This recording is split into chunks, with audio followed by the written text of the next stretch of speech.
안녕하세요. 김태훈의 현명한 투자자 방송 시작하겠습니다. 오늘은 지난달에 이어서 동양 피스톤에 대해서 다시 한번 좀 말씀을 드려야겠는데요.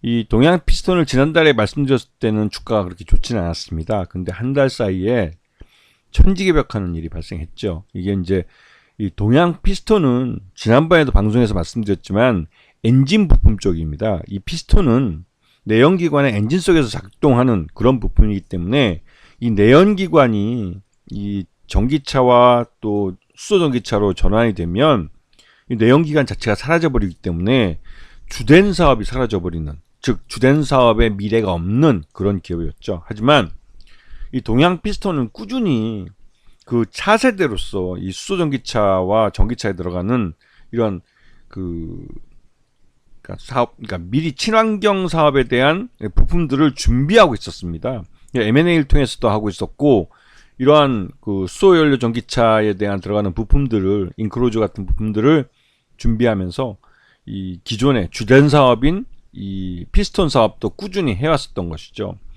그래서 주 거래처들을 보게 되면 현대차와 기아가 주로 많이 하고, 그 외에도 글로벌 기업인 미국 GM이나 BMW 같은 독일 업체도 포함되어 있고, 그다음에 르노 삼성이나 GM, 국내 GM이죠. 이런 회사도, 또 중국의 북경현대나 이런 업체도, 또 산동위아, 또 거리 같은 중국 업체도 포함되어 있습니다. 이거는 뭐 포드 같은 미국 차는 뭐 두말할 일이 없죠. 그러다 보니 전 세계의 완성차 업체를 대부분을 고객사로 두고 있는 회사이기도 하죠. 근데 이거는 피스톤에 관련된 일입니다. 그리고 그 친환경 사업으로 넘어가면 이게 이제 수소 연료 전기차에 들어가는 인크로즈라는 건데, 이런 것들은 그 주로 현대차에 주로 이제 공급이 됐었죠. 그리고 기존에 이제 수소차 세계 1위까지 했던 넥소나 또 수소버스 일렉시티, 여기에 이제 납품이 되기도 했고, 또 그리고 전기차 분야에서는 방열 모듈을 만들어서 납품을 하고 있습니다. 이러면서 동양 피스톤은 향후 차세대로서 이런 피스톤 부품들을 대체할 수 있는 시장을 대비하고 있는 것이죠. 그래서 지난 1분기 실적을 봐도 나름 선방하면서 꾸준히 잘 성장하고 있습니다. 그래서 1분기 실적 작년 동기 대비해서 매출 내용도 늘어나고 있고, 영업이익도 증가하고, 단기 순이익도 늘어나면서 이 동양 피스톤이 그 성장세를 이어가고 있다는 걸 숫자로 보여주고 있는 것이죠. 그 최대주 지분 또한 55.79%로 안정적인 지분을 보유하고 있고, 이렇게 55%나 되는 최대주 지분이 높다는 것은 그 고배당을 줄 수도 있고, 향후 이 자사 취득과 소각을 통해서 추가적인 그 최대주 지분 그 증가를 기대해 볼 수 있는 것이죠. 그리고 이 회사는 앞에서 잠깐 말씀드렸지만 엔진 피스톤에 관련해서는 이 르노 닛산이나 또 포드 같은 해외 업체들과 꾸준히 장기 계약을 맺어놓고 있기 때문에, 이러한 장기 계약으로 그 실적이 안정성 있게 그 바닥에 깔려 있는 것이죠. 물론 이 피스톤 부품들은 미래가 정해져 있다고 했습니다. 장기적으로 내연기관이 사라지고 친환경 자동차로 바뀌면 이 피스톤 부품들은 대부분 다 필요 없는 부품이 되어버리죠. 그렇기 때문에 이 미래 먹거리에 대해서 투자를 많이 하고 있습니다. 그렇게 대비를 잘하고 있는 업체이기 때문에 신뢰가 가는 것이죠. 그런데 최근 들어서 지난 한 달 사이에 그 현대차가 미국에서 수소 상용 트럭, 이게 수소 트럭을 상용화시키는 건데요. 이게 이제 그 단순히 트럭 하나를 그 미국 시장에 런칭하겠다는 것이 아니라 수소 트럭을 이용한 물류망을 구축하겠다고 나선 겁니다. 이건 굉장히 큰 의미를 갖고 있는 건데요. 이 물류망을 만든다는 건 수소 트럭이 어느 미국에서 조지아주나 엘라바마주 같은 현대차의 이런 공장들이 있는데 뿐만 아니라 어디를 가든 수소 스테이션을 갖고 수소 스테이션을 통해서 수소를 공급받고 자동차에 대한 이런 수소 전기차에 대한 운송에 별 문제가 없게 이런 물류망을 갖추겠다는 것이죠.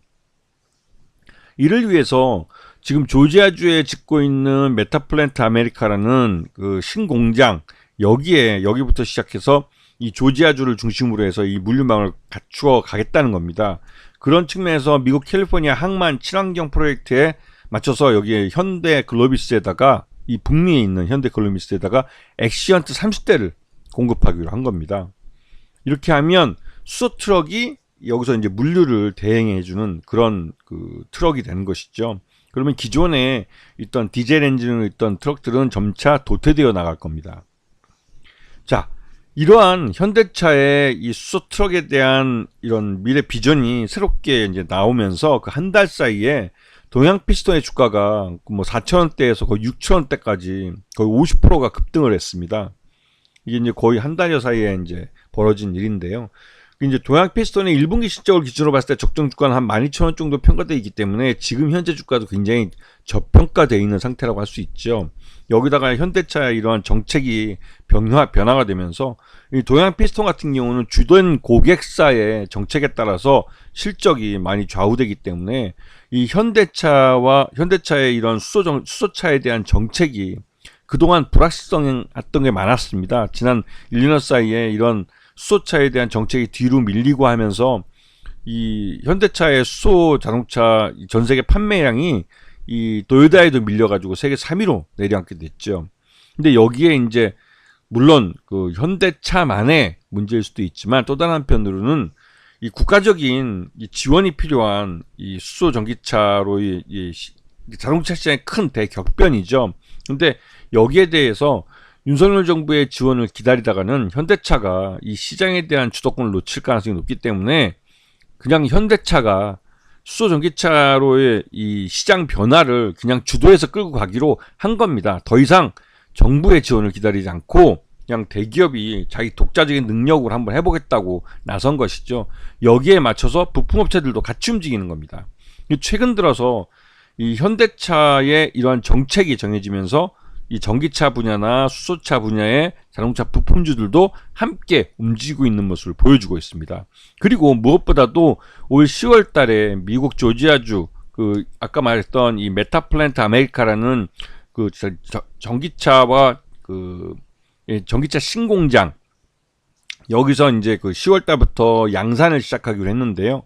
여기에 또 이제 30만 대 가량의 이제 생산량이 늘어나기 때문에 이건 이제 하이브리드 차도 같이 홀류에서 생산하기 때문에 조기에 이 30만 대 양산 체제를 갖출 가능성이 큰 그런 공장입니다. 그렇기 때문에 이러한 그 메타플랜트 아메리카가 조기에 이제 가동을 시작하고 이런 것 때문에도 이 전기차와 수소기차 모두에게 그 긍정적인 뉴스가 되고 있는 겁니다. 여기에 동양 피스톤도 이 수소차 부품 쪽으로는 나름대로 미래 비전이 있는 회사이기 때문에 여기에 대한 선취매가 들어오고 있는 거고 지금 현재 이 내연기관 쪽에 들어가는 이 피스톤이 안정적인 매출을 올려주고 있기 때문에 이러한 부분이 다른 자동차 부품주보다는 보다 안정적으로 이 신뢰를 할 수 있는 그런 회사라는 인식 때문에 주가도 조기에 회복되고 있는 모습을 보여주는 겁니다. 아시겠죠? 자, 오늘 방송 여기서 마치겠습니다. 감사합니다.